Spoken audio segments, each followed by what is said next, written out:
Greetings, leaders. Thank you so much for joining us for another episode of Leadership Is Podcast. I am your host, Jason Muhammad. Today's discussion is how to help leaders overcome the resistance of change. Our last episode, we talked about why leaders resist change.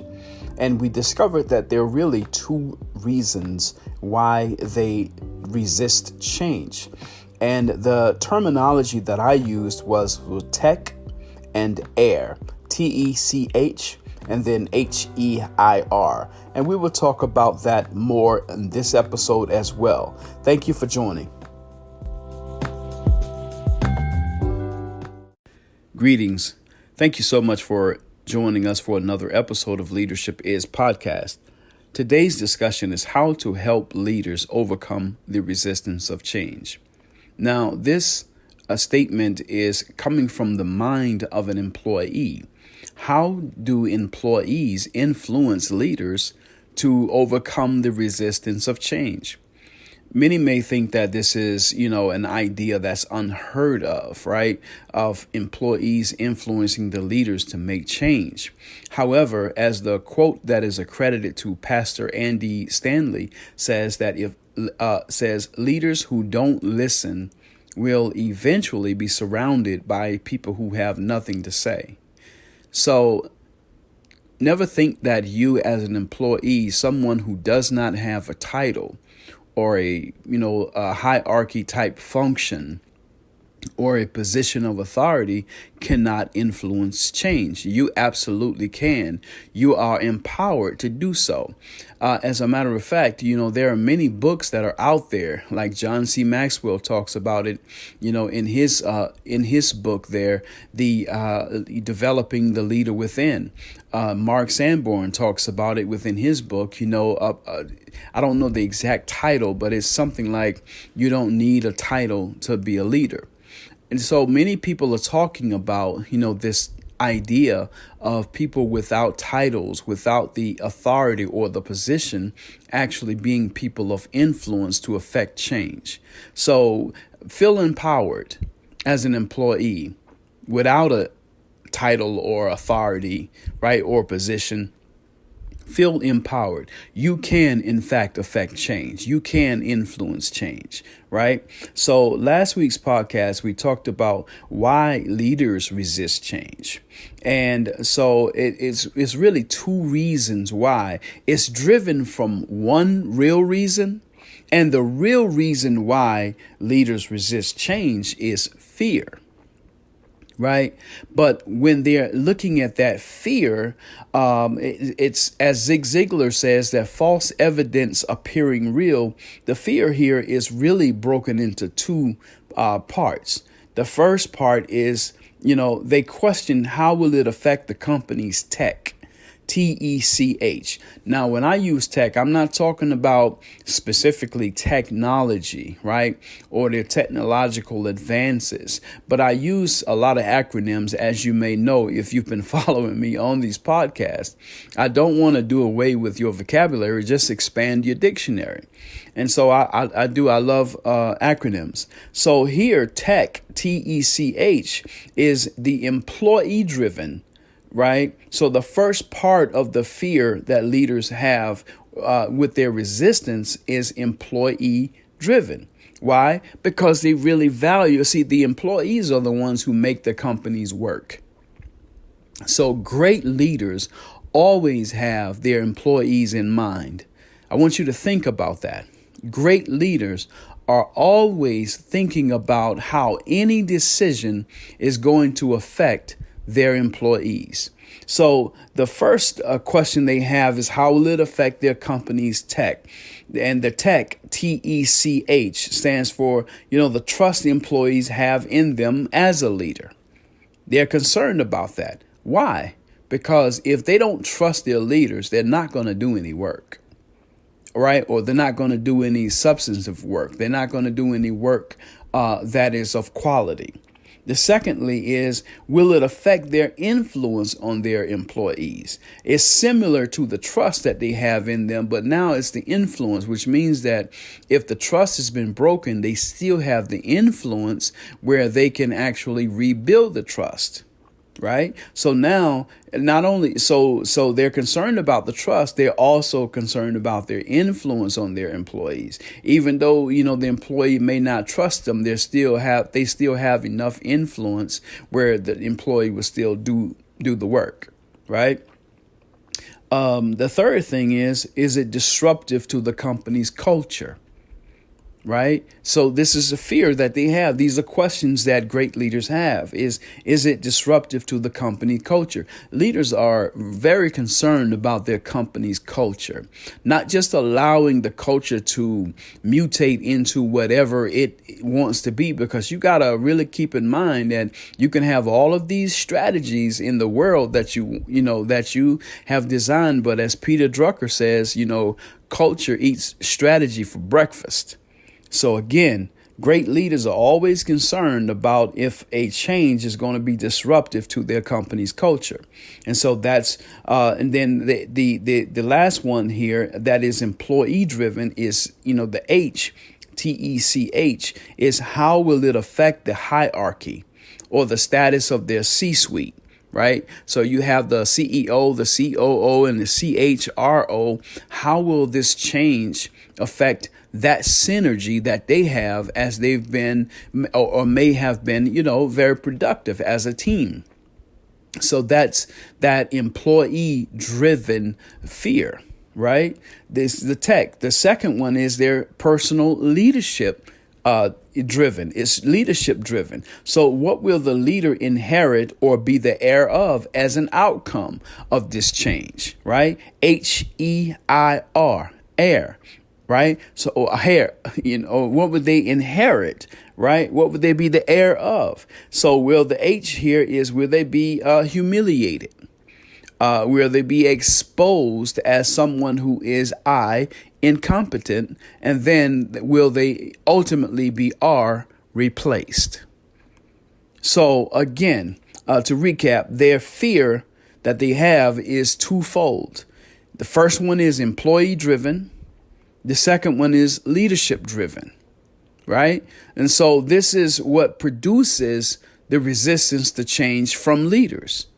Is how will it affect their tech, and what will they become the heir of? So how do you start a conversation? How do you start to relay the message to leaders as an employee or as someone who does not have an official title or position? How do you start the process of relaying, right, this message to your leaders that you want to help them to overcome the resistance of change? Well, I read this book by Michael Dietrich Chastain called Changes: The Busy Professional's Guide to Reducing Stress, Accomplishing Goals, and Mastering Adaptability. And on page 35 of his book, right, in the chapter 2, Building Motivation to Change, he says, when looking at building motivation to change, you first need to tap into your truest sense of self. Every person's motivation to change is unique, right? Every person's motivation to change is unique. We find true motivation in the intersection of what we are excited about, passion, what we find meaningful, purpose, and what we have done, experience, and what we are good at, our talent. So the process starts with identifying where these areas uniquely intersect for you.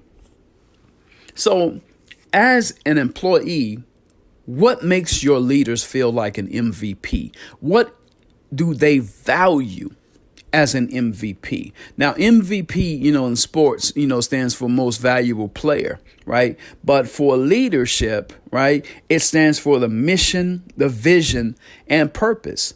What do your leaders, value most within the mission, within the vision, and within the purpose of their company? These are things that you want to actually strive to discover as it relates to your leaders. We're going to take a short break here, and then when we come back, we will go into this mission, vision, and purpose.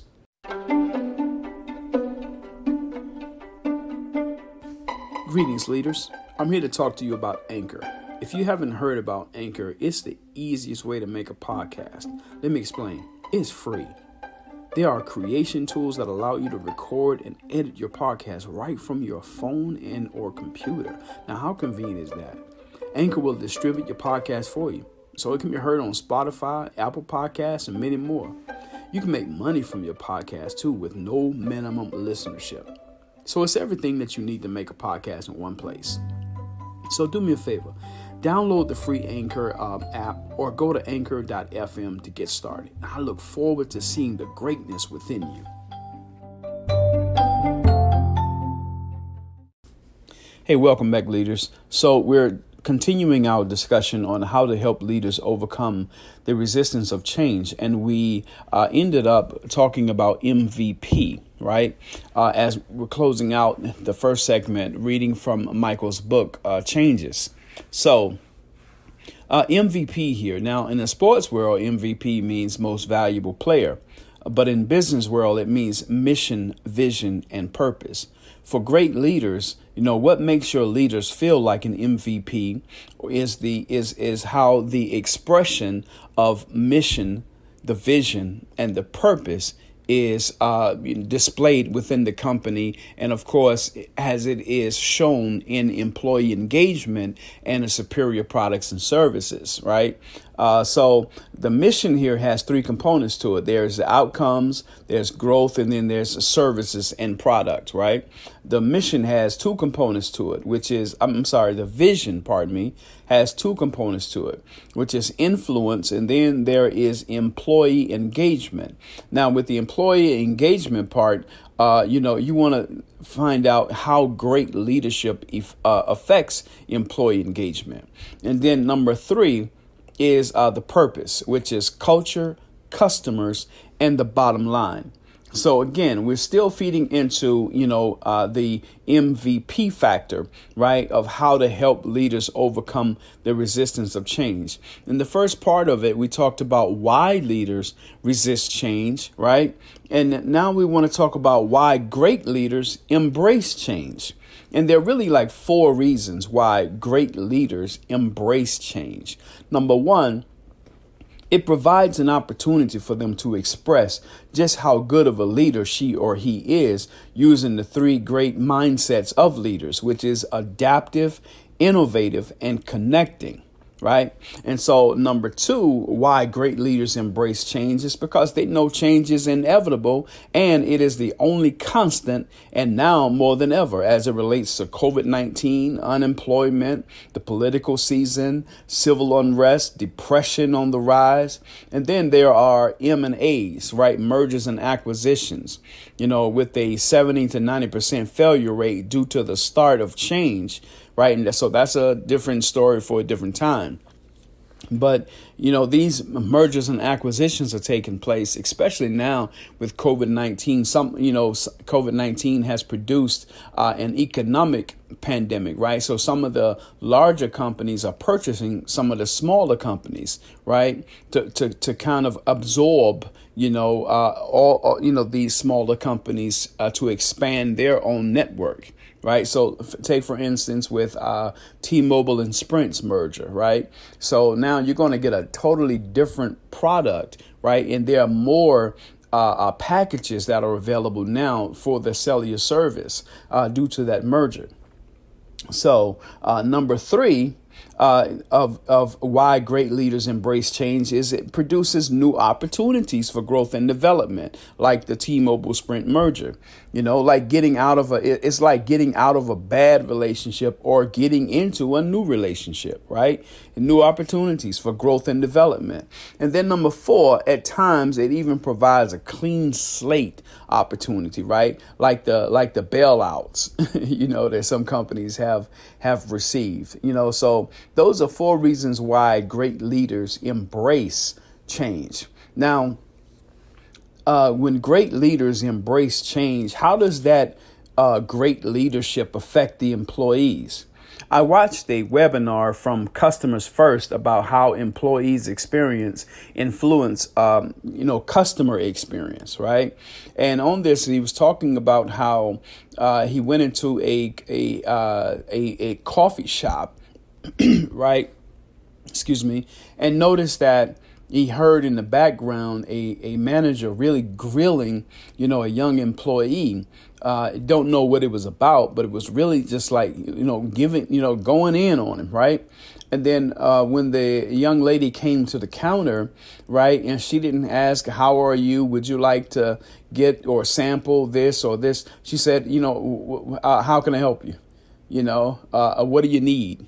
That whole kind of attitude. And so, leaders, it is very important that you pay close attention to how you relate to your employees, because this customer first, right? They have this thing is called the EX equals the CX, which is really employee experience equals the customer experience. If your employee is dissatisfied, right, then it's going to show in their products. It's going to show in their service. It's going to show in their loyalty. It's going to show in their communication. It's going to show in their attendance, otherwise known as engagement, right? It's going to show in all of those fields. So great leaders embrace change, right? And by that embracing of change, right, what it does is that, it helps the engagement of employees. In fact, engaged employees are 87% less likely to leave their company. Great employee experience builds a better reputation, attracts more talented people. See, I was, again, with the DDI, which is Development Dimensions International, and they did a poll over 25,000 leaders with 2,500 companies with 2,500 HR representatives. And with this poll that they did, they came up with 10 challenges. And the number 2 challenge, right, for great leaders was to retain top talent. It was 64%, I believe it was, of the respondents to the survey said that obtaining and retaining top talent was their number 2 challenge. The number 1 challenge was, of course, developing next generation leaders. So, study shows that 92% of consumers reported that an employee's perceived happiness had a direct impact on their customer experience and brand. So when your employees are happy, and one of the things that makes them happy is to see that their leaders have an open mind to listen, right? And are willing to embrace change, because pay close attention. Your employees in your company, agency, and organization, they're watching the news. They're listening to the gossip. They're listening to NPR radio, right? They're listening to these public radios. They're noticing the change. Now, if they're not seeing you as a leader, making changes based on the national trends that are taking place in the world, health wise, economic wise, business wise, then some of them who have not embraced, right, the mindset of being a leader themselves, or embrace the mindset of loving the company, some of them are just going to quit. Some of them are going to find a way. They're going to apply for other jobs, So 72% of your employees perform better when they have corrective feedback. 58% said that they would trade in their salary for a great boss. See, they're looking for a great boss. What is a great boss? Well, a great boss is one who has the mindset to embrace change. Great leaders embrace change, right? If you're not embracing the change and then having the three mindsets of great leaders of adaptive, innovative, and connecting, then you're going to lose connection with your employees. And then your employees are going to become disgruntled, and then they're going to become unengaged, right? And then that's going to affect your bottom line. It's going to affect your customer relationship. It's going to affect your services and your product. So here's the thing. 94% of employees with great bosses feel passionate about their work. 20 to 60% of your employees are more productive with a great boss than those without a great leader. So how do you help leaders to overcome the resistance of change? Is by how you relay the message to them, verbal or physical, both in personal example and verbal communication, the benefits of change and its impact on what your great leaders value that makes them or that meets their MVP goals. I repeat, how to help leaders overcome the resistance of change is you help them by how you relay both in personal example and verbal communication the benefits of change and its impact on what they value that meets their MVP goals. If you're going to help your leader overcome the resistance of change, then you as an employee are empowered. Even if you don't have a function or title or official position or leadership name or what have you, you are empowered, right, to use your influence as an employee to help your leaders meet their MVP goals. And one of their MVP goals, of course, is to embrace change. Thank you so much for listening.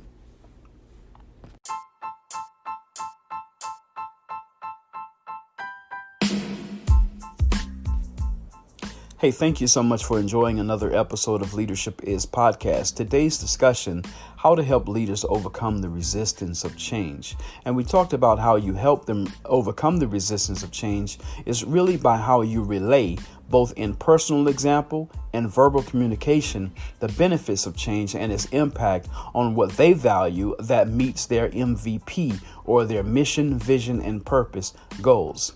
I work with emerging leaders, high potential employees, and students to develop and embrace a growth mindset for leadership. If you would like a presentation or a keynote your next event, please contact me via email, jason@jmleadershipconsult.com, or visit my website, www.jmleadershipconsult.com, and we will respond promptly. Please subscribe to this podcast using the Anchor app, or you can go to anchor.fm. Also, you can use Spotify and Apple Podcasts at Leadership Is. Please follow us on social media using Twitter at LeadershipJM, Facebook and Instagram is JM Leadership Consulting. You can call us for a free 1-hour consultation at 828-333-7234. And always remember, leadership is influence and service.